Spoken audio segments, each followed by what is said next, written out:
যে লা ইলাহা ইল্লাল্লাহ মানে কোনো কিছু নাই, কোনো বিচার ব্যবস্থা চলবে না, কোনো শাসন ব্যবস্থা চলবে না, কোনো রাষ্ট্র ব্যবস্থা চলবে না, আল্লাহর বিধান ছাড়া, আল্লাহর হুকুম ছাড়া আমাদের ঘর চলবে না, আমাদের ব্যক্তি চলবে না, আমাদের পরিবার চলবে না, রাষ্ট্র চলবে না, ব্যবসা চলবে না, কুটকাচারি চলবে না, কোনো কিছুই চলবে না।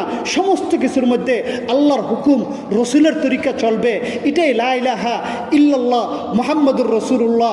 এই কালিমা পড়ব, এই কালিমার দাওয়াত দিব, আর সমাজের মধ্যে পরিবর্তন হবে না, এটা হতে পারে না।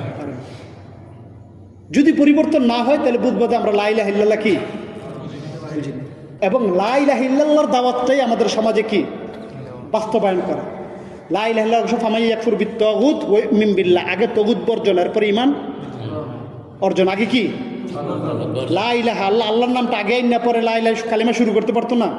আল্লাহর নামকে পরে আনছে, গায়রুল্লাহকে আগে আনছে, সব বর্জন, এরপরে কি ঈমান অর্জন। এই জন্য এই তাগুতগুলো চিনতে হবে, ইলাহগুলো চিনতে হবে। আমি যদি বলি আমার কথা শুনবেন, আর কারো কথা শুনবেন না, তাহলে বুঝা গেল আমি ছাড়া আরও কোনো লোক এনে আছে যাদের কথা শোনা যায় না, আরও লোক আছে যাদের কথা কি শোনা যাবে বা মানুষ মানবে। তাই আমি বলতেছি এদের কথা শুনেন না, আমার কথা শুনেন। তো আল্লাহ বলছে লা ইলাহ, কোনো ইলাহ নাই। তার মানে কি আরও ইলাহ দুনিয়াতে এমন হবে যাদের কথা আল্লাহ ছাড়া অন্যদের কথাও কি শোনা হবে। আল্লাহ বলছে এদের কথা বাদ দাও, আমার কথা শোনো। বিষয়টা বুঝতে পারছেন?